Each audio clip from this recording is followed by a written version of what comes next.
जय जय श्री राधे। भवद्भ्यो सर्वेभ्यो सादरम नमो नमः। अहम अस्मि आचार्य कीर्तिवल्लभ मेंदोलिया।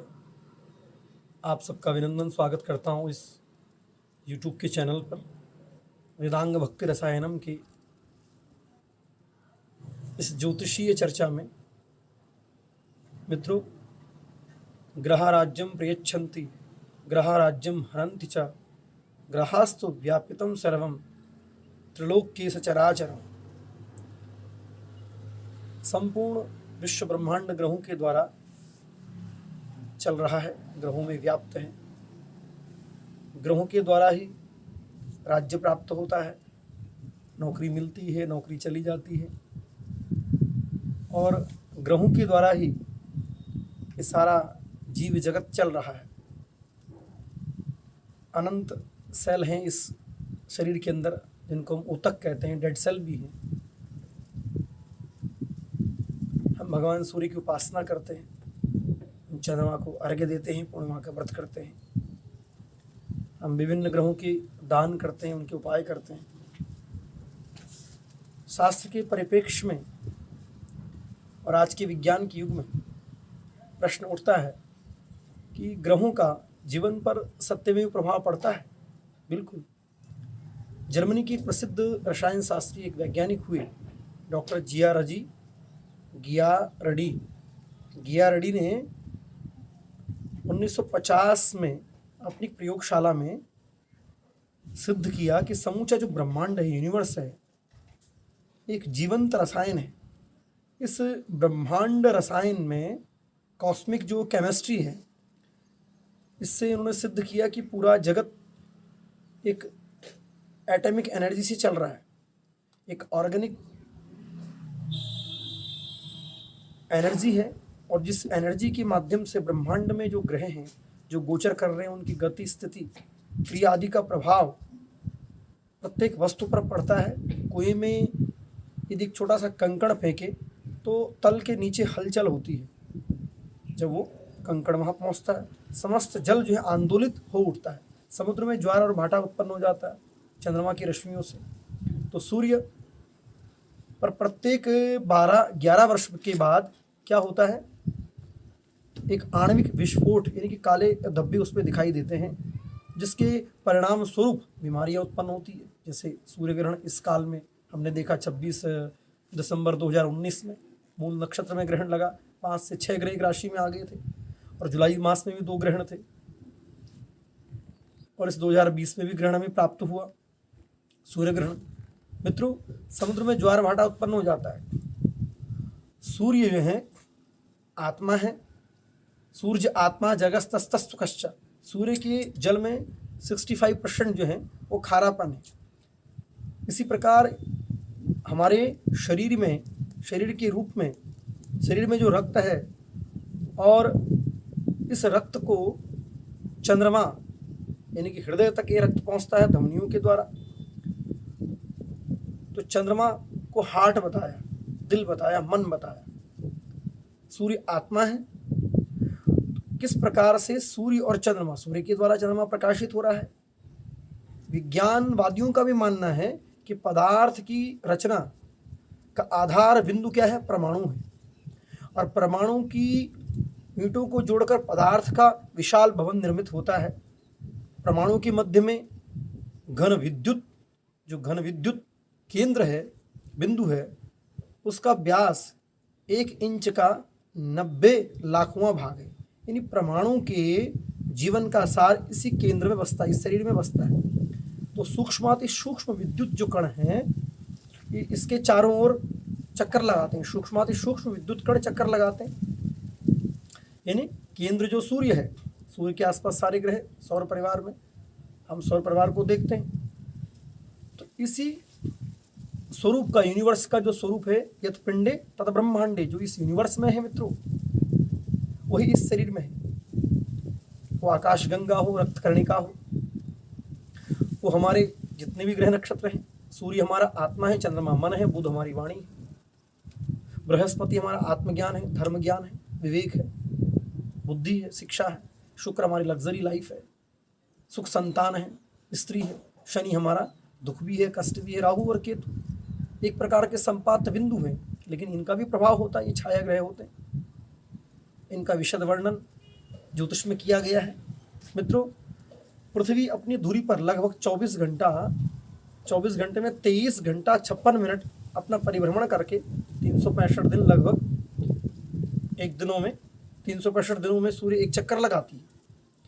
और प्रातः मध्याह्न रात्रि जो हो रही है, सूर्यो भ्राम्यत नित्यमेव गगनम तस्मै नमः कर्मणे, सूर्य अपना काम कर रहे हैं। और इसी प्रकार से सभी ग्रह अपनी धुरी पर घूमते हुए सूर्य का चक्कर लगा रहे हैं। हम देखते हैं बुध अपनी धुरी पर परिभ्रमण करते करते 55 दिन, शुक्र 23 घंटा 21 दिन, मंगल 24 घंटा 10 दिन, गुरु 20 घंटा 53 दिन। इसी प्रकार से शनि 19 घंटे 24 मिनट, राहु और केतु 24 घंटों में पूरा अपना एक चक्कर पूरा कर लेते हैं।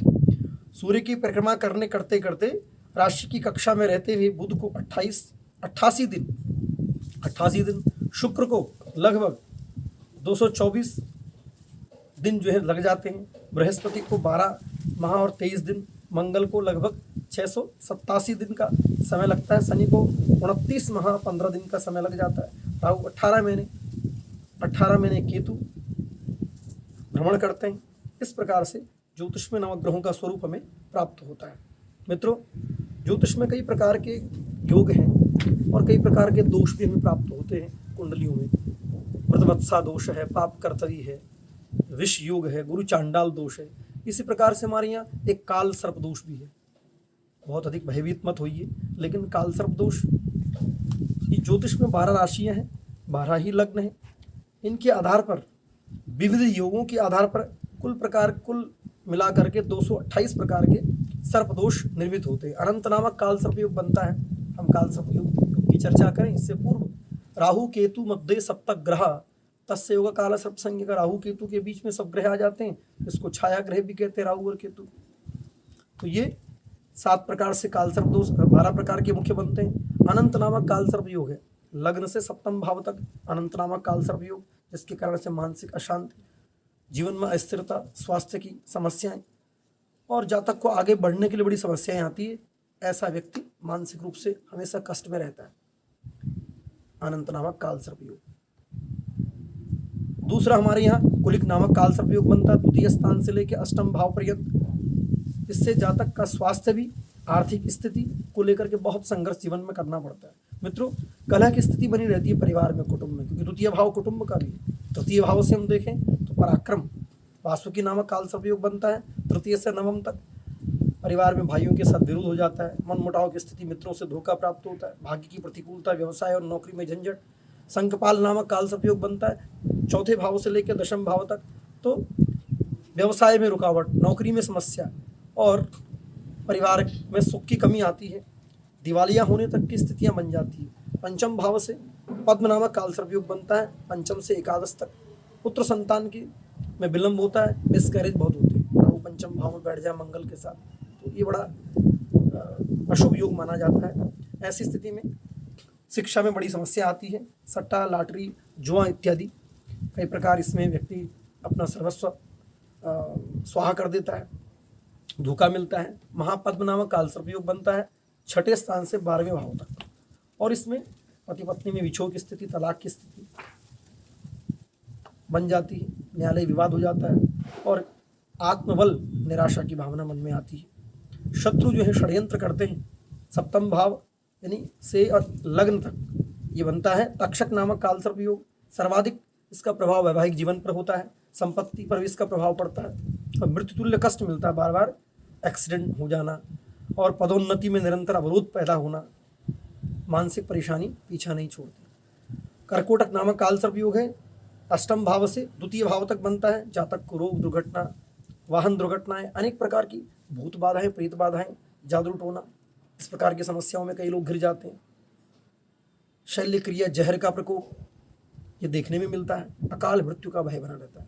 नवम भाव से शंख चूड़ नामक काल सर्प योग बनता है। यह योग नवम से तृतीय भाव तक बनता है। यह योग भाग्य को दूषित करता है, प्रारब्ध कर्मों को नष्ट करता है और परिवार में अधिकारियों से भी परिवार में मनमुटाव की स्थिति बनती है।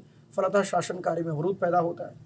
जातक को सुख में कमी आती है। दशम भाव यानी कि दशम भाव से बनता है पातक नामक काल सर्प योग। यह जो है दशम से चतुर्थक जब बनता है तो व्यवसाय की स्थिति बड़ी गंभीर हो जाती है, संतान पक्ष को बीमारी होती है, नौकरी में बड़ी दिक्कत आती है, माता हो, पिता हो, दादा हो, इन लोगों से वियोग की स्थिति बनती है। राहु की महादशा चल रही हो तो बड़ी दिक्कत आ जाएगी।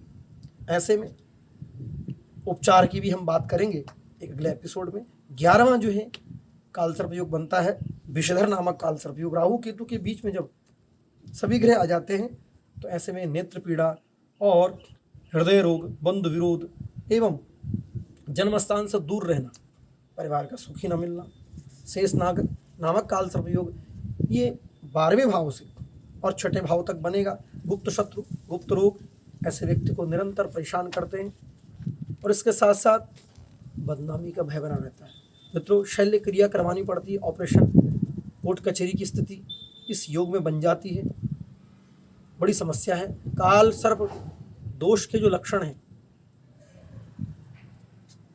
रात में सांप दिखना स्वप्न में, ऊंचाई से गिरते हुए देखना और असमंजस और भय और स्ट्रेस, डिप्रेशन बना रहना, कलहपूर्ण पारिवारिक जीवन ये दिखाई देता है। इसीलिए इस काल सर्प दोष को थोड़ा सा, इसका वातावरण इसको सुनने के बाद कई लोगों के मन में भय उत्पन्न होता है, लेकिन घबराइए नहीं, इसके उपाय पर हम ध्यान दें। मृत्युंजय महादेव त्राहि माम शरणागता जन्म मृत्यु जरा रोगे पीड़ितम कर्म बंधने। मित्रों, जीवन में दुख सुख तो आएगा, लेकिन कुछ प्रारब्ध कर्म हमारे ऐसे होते हैं कि कई प्रकार के जो विषयोग बन गए, कुरुचांडाल दोष बन गया, मृतवत्सा पाप कर्तव्य, तो इन दोषों का निवारण क्या है? भगवान शिव की उपासना। आप शिव मंदिर में जाइए, एक लोटा जल चढ़ाइए भगवान महादेव को, हर हर महादेव, हर हर महादेव बोलिए, दिया जला दीजिए, भगवान शिव को बिल्वपत्र है, अर्घ धतूरा विजया है, एक लोटा जल तिल मिश्रित दुग्ध भगवान को चढ़ाइए। ओम नमः शिवाय, ओम नमः शिवाय, ओम नमः शिवाय का पाठ करिए, शिव चालीसा का पाठ करिए। हमारे यहाँ नागों की पूजा का बड़ा महत्व है भारतीय संस्कृति में, इसलिए नाग और नागिन बना करके समुद्र तट पर जहाँ शिवालय बना हो वहाँ पर आप जो है नाग बलि करें। 12 ज्योतिर्लिंग हैं, आप कहीं पर किसी स्थान पर जा करके भी प्रतिष्ठित ज्योतिर्लिंग में भगवान शिव की आराधना करते हैं। और नाग नागिन की पूजा का विशेष महत्व है।